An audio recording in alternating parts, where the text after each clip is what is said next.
galing tayo ng takbo 44. So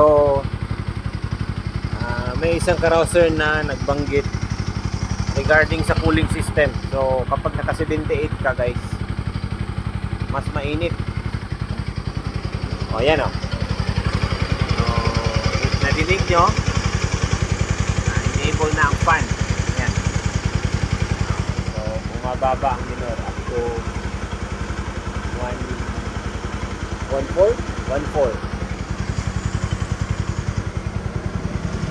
So yan. So ito ang una niyong i-check after na talagang kondisyon ang cooling system ng motor natin sa 78 kasi nga mas mainit siya.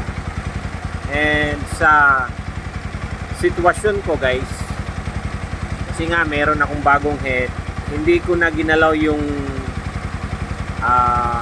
nakasalpak na thermostat sa isang head, cylinder head.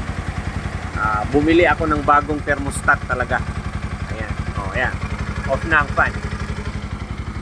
So it is very true sa isang carouser natin na kailangan constant at saka walang singaw kondisyon ng ating cooling system kasi mainit. Although ang radiator ko is hindi natin pinalitan kasi nga wala naman itong singaw. Ayan, pero dito sa mga hoses, thermostat, and sa temperature sensor dapat check natin yan, no? Para maging okay. So far walang problema guys.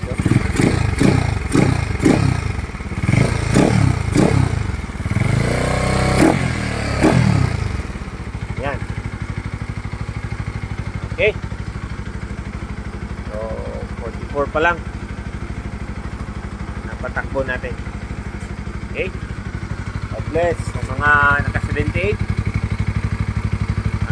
Break in lang muna, no? Ayan fan. Maandado naman ang fan. Kasi nga galing tayo ng tapos ayan. So bahagyang bumaba ang minor. Ayan maandado ang fan. Tapos ayun natin na off, switch off ang fan. Ayan, bumaba ang minor niya.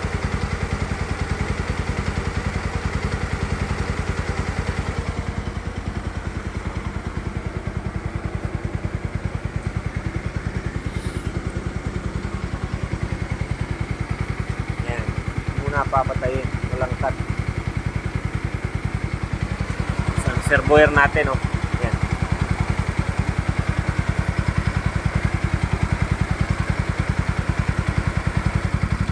Ayan, off na siya.